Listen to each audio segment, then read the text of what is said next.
मैं इसलिए संभालूं because we all are ultimate purpose is to become the better version of our self. ये हमारा पर्पस है. हम क्या करते हैं, शरीर की एज देखते रहते हैं. शरीर की एज में वो बड़े हैं, ओहदे में वो बड़े हैं, हो सकता है एज में वो बड़े हैं, हो सकता है पोजीशन में वो बड़े हैं, हो सकता है और भी जो आपके प्रिविलेजेस हैं उसमें बड़े हैं, हो सकता है सोल पावर में आप ज़्यादा बड़े हैं.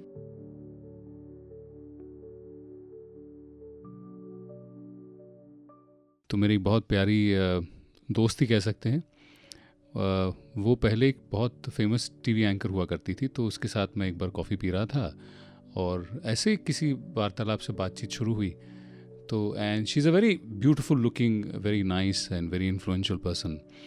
उसने कहा कि जब मैं टेलीविज़न एंकर हुआ करती थी तो उस समय वायर्ड माइक्स होते थे, तो उसको शर्ट के अंदर से घुसाना पड़ता था. तो हमारे माइक दादा होते थे, तो वो आके माइक्रोफोन डालते थे.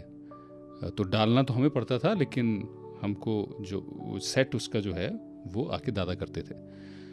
तो कहते थे कि कई बार दादा जो हैं वो बहुत समय लिंगर करते थे वहाँ पे माइक्रोफोन लगाने के लिए. मैंने उसको पूछा तो तुम्हें अनकंफर्टेबल लगता होगा? शी सेड हाँ लगता था, लेकिन एट वन पॉइंट टाइम मैंने उनको कहा दादा मेरे पास भी वही है जो आपकी मम्मी के पास, बहन के पास, बच्ची के पास है, तो आपको पता नहीं यहाँ क्या आनंद मिल रहा है, आप देख लीजिए.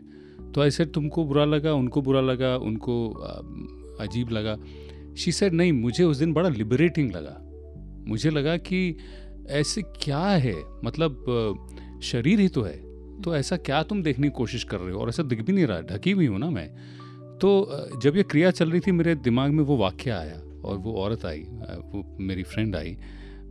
और इसी सिचुएशन में मैंने औरों को भी देखा है जहाँ वो बहुत इरिटेट हो जाते हैं. तो जब आपने इसके पहले हम बात कर रहे थे कि ultimately it is how we think and process the information, और हम कैसे हर चीज़ पे रिएक्ट करते हैं वो हम पे होता है. लेकिन इसी चीज़ को दूसरे लोग फिजिकल अब्यूज़, बैड टच भी मान सकते हैं, जो हम सिखाते हैं स्कूल में बच्चों को, क्योंकि हम नहीं चाहते कि हमारी बच्चियों के साथ या बच्चों के साथ भी ऐसा हो. तो जब ये कहना है कि नहीं देखो हम ही सोच के अपने संस्कारों से अपने मन में निकाल लेते हैं, फिर बच्चों को सिखाएंगे कैसे कि बैड टच गुड टच क्या होता है, किसके मन में क्या चल रहा है हमें कैसे पता होगा? किसी चीज़ के बारे में अवेयर होना तो बहुत ज़रूरी है, और इस प्रकार की एजुकेशन भी इस समय बहुत ज़रूरी है. ऐसा नहीं है, टाइम्स जब बदलते हैं और जिन चीज़ों की ज़रूरत होती है, चाहे वो सेक्स एजुकेशन है, चाहे वो गुड टच है, बैड टच है, उसकी एजुकेशन होना उसमें गलत नहीं है. लेकिन जब आप कहते हैं कि मैंने जब उसको बोला और मुझे बहुत लिबरेटिंग फील हुआ, now I am not saying आप बोले भी नहीं, लेकिन कई बार जब हम बहुत ज़्यादा किसी चीज़ को सप्रेस कर लेते हैं, फिर जब हम उसको एक्सप्रेस करते हैं तो हमें कई बार वो बहुत लिबरेटिंग फील होता है. आप दबा रहे हैं ना, अंदर ही अंदर आप सफ़र कर रहे होते हैं, फिर आप एकदम बोल करके बहुत लिबरेटिंग फील करते हैं, पर ज़रूरी नहीं है कि उसका इम्पैक्ट सही ही होगा. अच्छा, केयरफुल होना बहुत ज़रूरी है. कहाँ कन्फ्रंट करना है, कहाँ नहीं करना है, कहाँ किसी और को बता करके अपने को सेव करना है. See it is not always about जो एक होता है कि लड़ लेना, बोल देना, झगड़ा कर लेना. सल्यूशन होना चाहिए. फॉर एग्जाम्पल अगर आपको ऐसा फील होता है तो आपको केयरफुल तो होना ही पड़ेगा, ज़रूरी है. अगर आपको फील, कई बार तो एजुकेशन न भी हो लेकिन आपको वाइब्रेशन से भी पता चल जाता है. जी बिल्कुल. छोटे बच्चों को तो हमें एजुकेशन देनी पड़ती है क्योंकि उनको पता नहीं होता, तो उनको हमें ये सब चीज़ें सिखानी पड़ती हैं. आज कोई बस ड्राइवर है, कोई टीचर है, उनको समझ नहीं है तो हम लिटरली उनको समझाते हैं गुड टच क्या है, बैड टच क्या है. लेकिन जब आप एक अडल्ट हो जाते हैं तो आपके पास अगर इतनी एजुकेशन नहीं भी है तो भी एक वाइब्रेशन है, आपको पता चल जाता है. आप सेंस कर लेते हैं कि सामने वाले की जो आपके प्रति वृत्ति है, उसकी जो दृष्टि है, उसकी जो फीलिंग्स हैं वो प्योर हैं कि इम्प्योर हैं. देन आपको केयरफुल भी होना है, और समवेयर कई बार वो लाइन भी ड्रॉ करनी पड़ती है कि वो ऐसा न कर सकें, और उसके लिए अगर कोई स्टेप लेना पड़ता है तो वो भी लेना पड़ता है. बट कन्फ्रंटिंग क्या हो जाता है, रिलीजिंग नेगेटिव एनर्जी. आप डिस्टर्ब हुए, आपने उनके साथ झगड़ा किया. कई बार ऐसे में क्या होता है, अगर सामने वाला आई डोंट नो रिवेंज लेने के मूड में हो, वो भी तो हो सकता है ना, तो आप अनसेफ ही हो गए, आप और अनसेफ हो जाते हैं. तो ऐसे केस में अगर ऐसी स्थिति आए तो आप क्या सजेस्ट करती हैं? आप केयरफुल हो जाएं, आप असर्टिव होकर के उनको बोलें, आप उनको ह्यूमिलिएट नहीं करें, आप उनको रिजेक्ट नहीं करें, पर आप बहुत असर्टिव होकर के अपनी बात करें कि अगली बार दूसरा वाला सोचे। ऐसा नहीं है, कभी कभी जब हम नहीं बोलते हैं तो भी तो सामने वाले की हिम्मत होती है ना, लेकिन अगर हम स्टेप डाउन करते हैं और बहुत असर्टिव होते हैं तो सामने वाला भी थोड़ा सा केयरफुल हो जाता है। लेकिन उसको डिसरिस्पेक्ट करना या उसको ह्यूमिलिएट करना या उसको रिजेक्ट करना, तो कभी कभी अगर ऐसी फीलिंग उसके अंदर आ गई, वो फिर कोई और रूप ना ले ले। हो जाता है ना, अगर आपने 10 लोगों के सामने अगर उनको रिजेक्ट किया या ह्यूमिलिएट किया तो उनके मन में आता है अच्छा फिर हम देख लेंगे, फिर हम भी आपको देख लेंगे। हमें लगता है हम कोई कम नहीं है, जो हम है भी नहीं। We will not allow anybody to take advantage, ऐसा नहीं है, चुप भी नहीं रहना है। लेकिन जैसे कहते हैं ना कि डिग्निटी, आप अपनी भी डिग्निटी बना करके रखें, सामने वाले की भी डिग्निटी बना कर रखें। जो कहना है कहें, हो सके तो जितना रिस्पेक्टफुली हो सके कहें। नहीं तो फिर आप अगर कहीं भी काम करते हैं तो आजकल तो हर वर्क प्लेस पर इतना सपोर्ट सिस्टम है। पहले तो नहीं होता था, लेकिन आज कॉर्पोरेट हाउसेस हैं, मीडिया हाउसेस हैं, एक विमेन के लिए अभी बहुत अच्छा सपोर्ट सिस्टम है, बहुत अच्छी काउंसलिंग्स हैं, बहुत अच्छे ऐसे हैं जहाँ आप आकर अपनी कंप्लेन या आपकी जो भी प्रॉब्लम है आप उसको डिग्निफाइड वे में रखें। आप पहले बोल लें, असर्टिव भी हो जाएं, उसके बाद भी अगर लगता है कि ये नहीं ठीक हो रहा है, आप उस बात को बड़ों तक कहें या जो रिस्पॉन्सिबल है उन तक कहें। लेकिन I personally, I don't know for everybody, I can't say it for everybody, but I've always felt कि अगर आप कोई गलत तरीका यूज़ करते हैं तो उसका फिर गलत इम्पैक्ट भी किसी न किसी रूप में कभी ना कभी लौट आता है। तो इसी पे एक और किस्सा याद आता है मुझे हाल फिलहाल में। तो अज्यूम करिए पर्सन ए है जिसका बॉस है person B. Just one thing, देरी भी नहीं करें। ये भी बहुत इम्पोर्टेंट है। आप एक बार उस चीज़ को चला लें, फिर दूसरी बार चला लें, फिर 10 बार चला लें, नहीं, ये कोई चलाने वाली चीज़ नहीं होती है। अगर आपको सच में लगता है, पता आपको लग गया है कि इनकी जो वाइब्रेशन है वो ठीक नहीं है, या तरीका ठीक नहीं है, या इनका जो इंटेंशन है वो ठीक नहीं है, वेरी फर्स्ट टाइम पहली बार में ही उनको क्लियर करें, डोंट मेस विथ मी। लेकिन आप, जो मुझे इम्पोर्टेंट लगता है कि हर एक की डिग्निटी को मेंटेन करना चाहिए। क्यों? कोई कितना भी गलत हो, हमें उसके लेवल पर नीचे जाने की क्या ज़रूरत है। लेकिन in a case which is what I want to ask you, जब मैं उस पावर स्थिति में नहीं हूँ कि आपको बोल सकूँ कि यार don't mess with me. Example, employee को जो तकलीफ़ होती है वो कहता है कि मेरा जो मैनेजर है वो बहुत अच्छा मैनेजर है लेकिन इनसिक्योर मैनेजर है, उसमें इनसिक्योरिटी है। वो हर बार ताना देता है कि अच्छा जब मैंने बोला तुमने नहीं किया, सामने वाले ने बोला तुमने कर दिया। तो सह लेती है एम्प्लॉय, कहती है ठीक है वरना तो अच्छा ही बॉस है, कभी कभार इनसिक्योर। लेकिन कभी कभार वो इनसिक्योरिटी धीरे धीरे बढ़ती है। अब परेशान हो रहा है एम्प्लॉय कह रही है यार कब तक सहूँ। तो वो जाके जब सुपरवाइज़र आता है, सुपरवाइज़र कह देती है यार थोड़ी तकलीफ़ हो रही है। सुपरवाइज़र कहता है टेंशन मत लो, मैं मैनेजर से बात करता हूँ। सुपरवाइज़र जाके मैनेजर से बात करता है, यार क्या कर रहे हो तुम, अच्छे आदमी हो, छोटी सी चीज़ है उसको सॉल्व कर दो। मैनेजर वैसे भी इनसिक्योर है, वो कहता है अच्छा ऐसा किया। वो जाके एम्प्लॉय की और क्लास ले लेता है। तो ऐसे केस में जब आपने कहा employee should be prepared for consequences, but ये कॉन्सिक्वेंस तो मेरे काम की वजह से नहीं हो रहा था।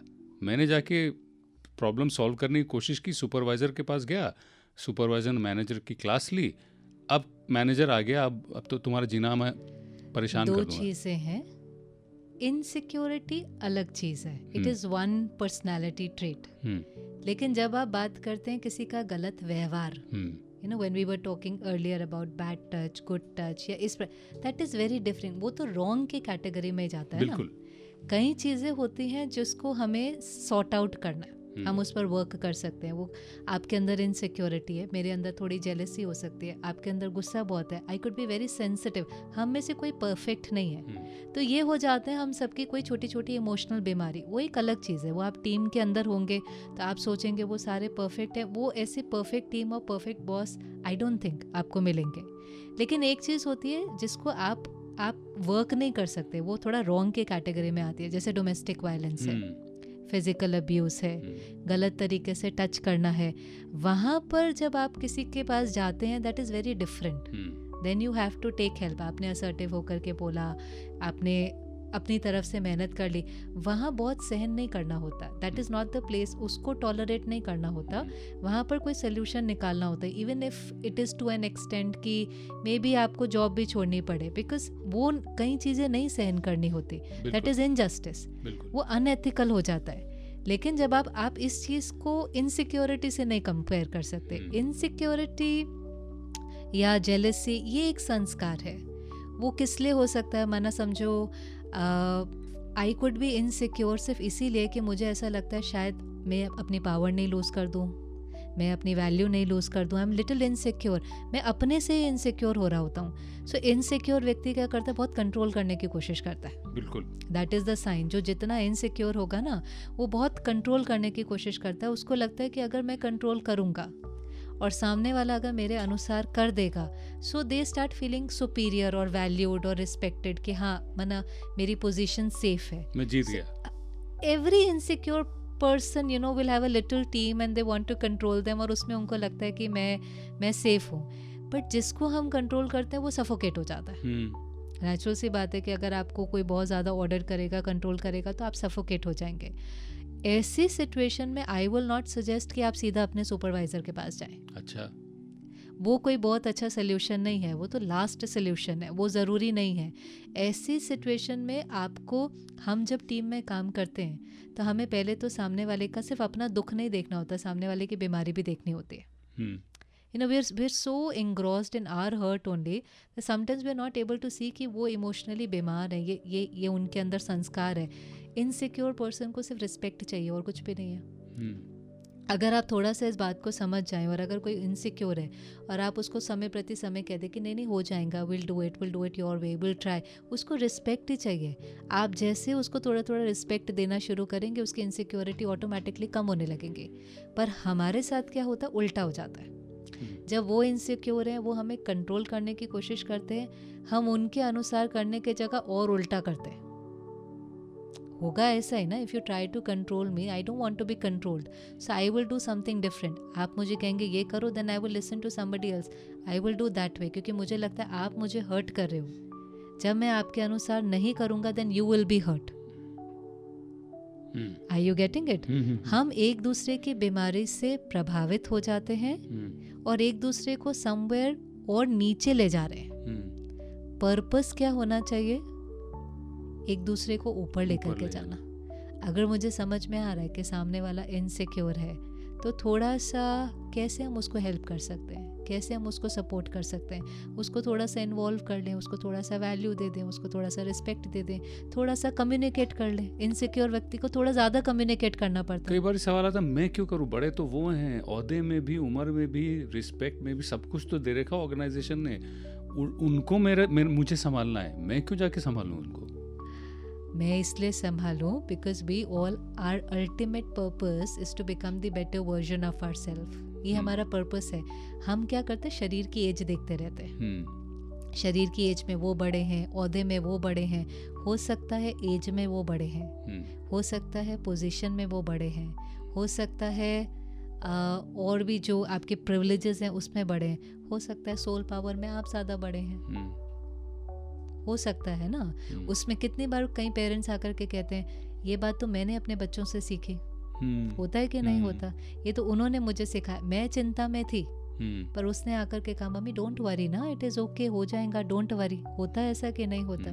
तो एज में तो वो छोटे हैं, पर कभी कभी वो भी हीलिंग करते हैं. और आपने कभी कभी देखा छोटे बच्चे बहुत अच्छी हीलिंग कर लेते हैं. अरे कमाल.